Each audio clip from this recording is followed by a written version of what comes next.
hôm nay tôi rất là của khóc bóng nè. Lại kìa. Lại cả ta.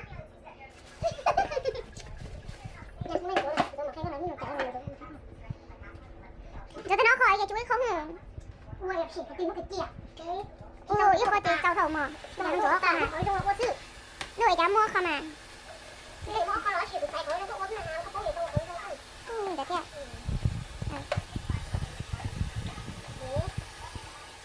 Cái gì giống dạng xài nhưng mà có tư trong chất à?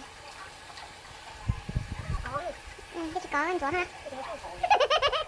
Cái cô có thì tôi xin rồi ạ.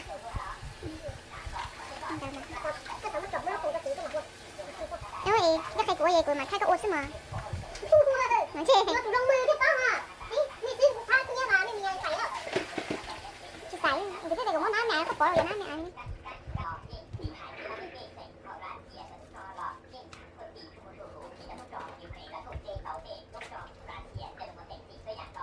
Trung Quốc giống mà có chuyển thông lần gì nào? Dạ, cái nó chạy nó có đi phát sang ấy, cái nó chế tạo cho cái cái mất chế tạo cái phát sang này cái cái chuyện này chỉ cái cá thôi. Đi hết thung à, không có tên họ coi cho cái cọ. Cái đầu thủ. Sao? Cái nó chỉ tao. Này còn cái môi tao. Cái kia là ác này. Cái kia tụt kia đó. Tao luôn. Nhắn chị đâu nè, mới chơi rồi mà ôn rồi sao? Cháu đi rồi. Cô chị cho cái xía chị cho học bầu đỏ. Cho bầu đỏ ta chị cho con nó mũ. Phi thoát. Con nó chị cho chọc lâu phi thoát. Chọc này chị chọc lâu cho nó luôn. Chị cho nó gì khác màu rồi đỡ nha. Đầu cái chỗ này rồi. Cho nó sẽ qua. Ý ăn ha. Chị đâu rồi. Chị ổn cho nó kìa. Chị cho con nó trộn. Để con nó bỏ được. Ok, có tay chị trong chế được. Vậy có bắt đầu à? Sao à? Đấy rồi à?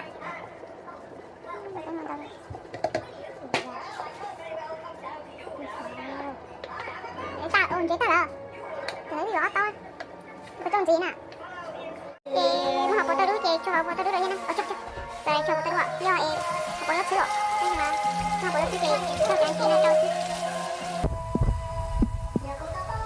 Nó nói lái của bố nó học của bố chị. Này giờ là tay nó sơ chị có phải của tao học bố nè. Chị một cái tay mà chị sơ nè. Nó phải nó bố chị mới được của tay là sơ được cho ta nhưng mà tôi nhẹ nó mình suy nghĩ chị có sơ thế.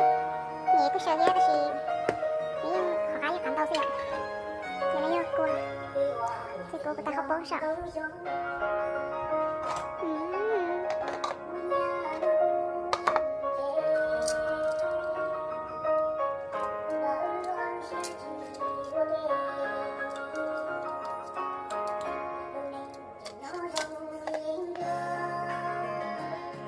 Đầu thở nó chỉ ta bơ.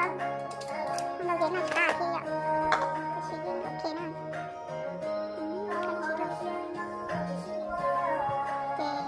Cô cho vậy.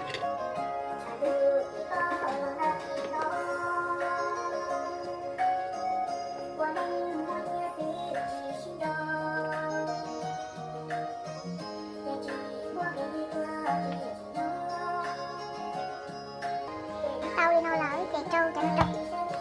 Miễn là chẳng đâu nè. Để cho cô sơ cánh chị cho nó tao chẳng tông. Tao cho thì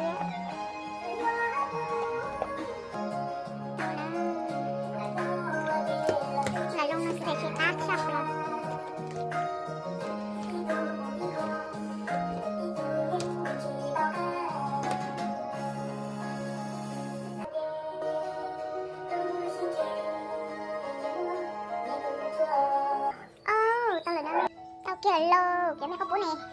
Ô, ở đây nó số 1 nó xa cả thế nào. Bye bye.